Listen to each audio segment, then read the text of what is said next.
Hello everyone, I am back again um, with another video for my Gon Be A'ight series, which I started last week. So if you missed that one, you can just go ahead and go back on my page and you can find that one. This is video number 2, that's video number 1. This is a series and it will go on however long the Lord says. So today I just wanted to encourage you guys to remember that God is absolutely, without question, without doubt, greater than any situation.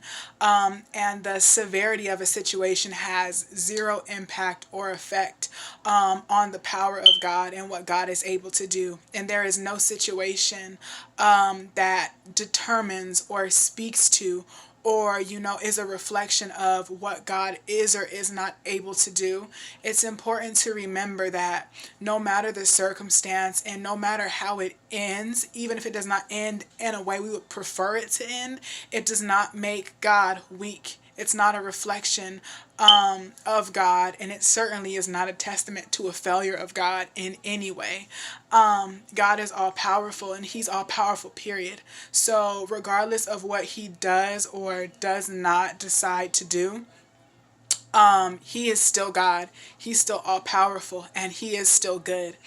Do not allow external circumstances to dictate the reach of your faith, if that makes sense. Like, don't allow external situations to cause your faith to waver, because as believers we have to believe again that God is all powerful and that there is no situation that is greater than Him, no matter how severe or how great it may seem to be.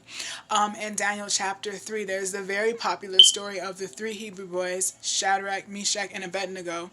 And in this story they are taken custody and ultimately thrown into this fiery furnace because they refused to bow down to this idol that was erected in Babylon underneath King Nebuchadnezzar, who had this decree made that upon the playing of this music, which was like the signal to bow down and worship this golden image, and if you failed to do that, you would be taken into custody and you'd be thrown to this fiery furnace.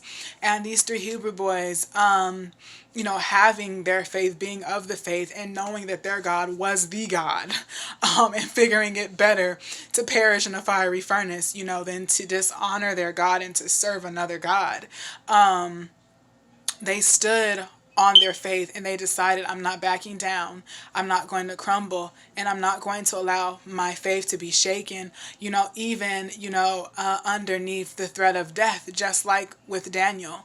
And so they are in custody and they're before this furnace, and they tell the king, we are not about to bow down and worship this golden image.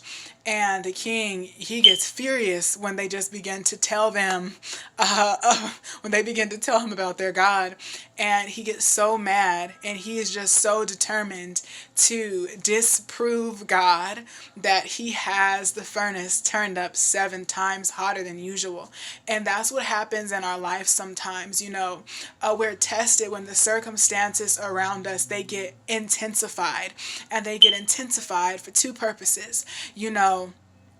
One, the enemy's like, oh, okay, you have faith, you believe, we're going to see about that. And then God, He allows you to go through that, because that is one of the ways that our faith and our confidence in God is boosted. And then in our overcoming that trial, God is glorified and the enemy is put to shame. Just like when you think of the story of Job, a man of great faith, he went through it. But back to the 3 Hebrew boys. The furnace is turned up 7 times hotter than usual. They still don't quiver. You don't hear nothing about them. Okay. I back down, because sometimes, the enemy wants to see, okay, will they back down? And he likes to intensify situations to try to get you to crack and break under the pressure, to try to get you to, what's the word I'm looking for? To try and get you to basically stop, to try to get you to not stand on your faith in God, I'll just say, to try to get you in crack and break underneath the pressure. But it's in times like that where you really have to stand even firmer, even stronger. and just make up in your mind and believe God is all powerful, period. And it doesn't matter what's going on around me. It doesn't matter what this situation looks like and what's going on around me. I know my God. I know my God is omnipotent. I know my God is almighty. And I know that there is absolutely nothing, no matter how severe, no matter how crazy this situation gets. That furnace, which was already hot enough to kill, was turned up 7 times. It was turned up so hot, the people who bound them and threw them in burned up. But because of the faith of these 3 Hebrew boys, when they got tossed into that furnace, they were able to survive. You have got to hold on to your faith, and you have got to cling to your faith, especially in times when it's being tested, because you're going to go through that situation no matter what. The only thing that is being determined in that situation is whether or not you are not going to survive. Whether it's going to destroy you and cause you to lose your mind, or whether or not, it's going to build you up. And then in that situation, God is going to get the glory. Which in the story of the 3 Hebrew boys, that's exactly what happened. They held on to their faith, and their faith helped them to survive. In their faith, God was literally in that situation with them.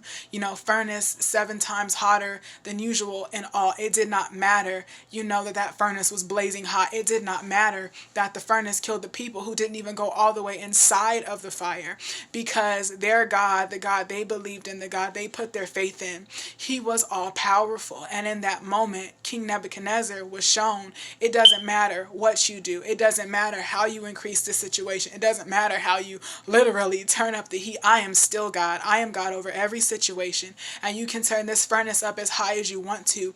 As long as my people have faith, as long as they continue to believe in me, they will not be destroyed. They will not be consumed. They will not be overwhelmed. They will not be burned. They will not be scorched, like it says in Isaiah 43 verse 2. So continue to keep your faith. Hold on to your faith. Do not worry. Do not worry. Do not worry. Do not worry. Believe God. Trust in God. And he will deliver you out of any situation. Out of any situation.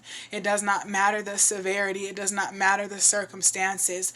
Do not allow your external circumstances to determine what's going on the inside of you.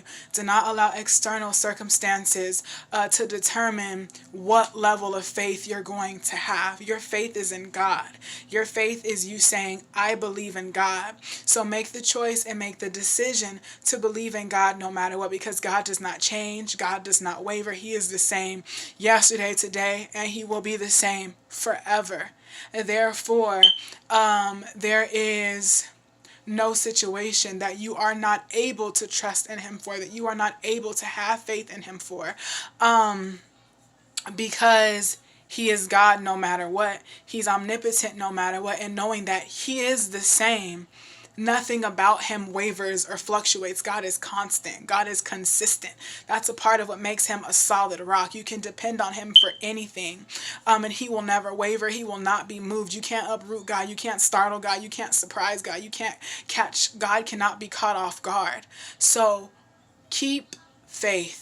Keep your faith. Keep the faith. Believe in God, and nothing will be able to move you. You won't, have to worry about being overwhelmed and overcome by anxiety and worry and fear and depression. That stuff, the world, they waver, they fluctuate and things like that.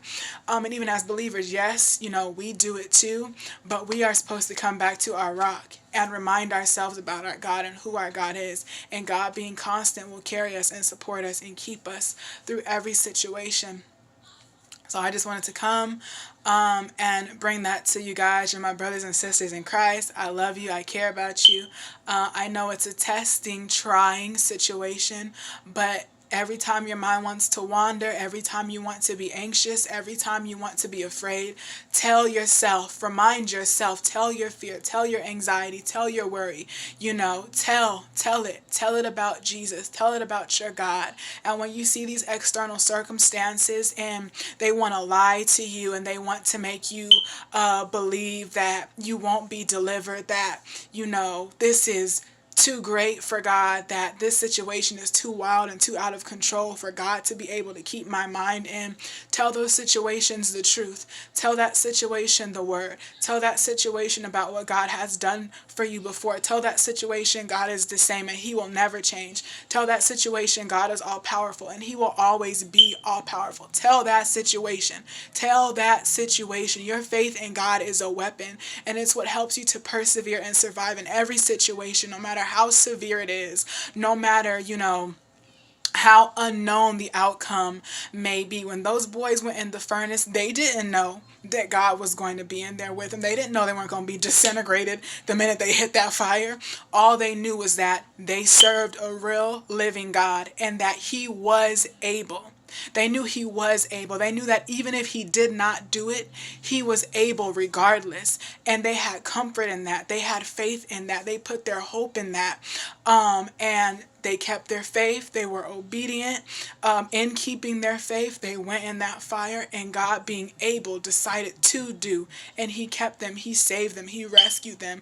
And he helped them to be preserved in that situation. So hold on to faith. Believe in God. Trust God. And watch him deliver you. Watch him work on your behalf. Watch him keep you in perfect peace. Again, I love you guys. Continue to keep your minds focused on God. Occupy yourself. Build something. Do something. Develop something. Put your faith in God to work. And we're going to be all right.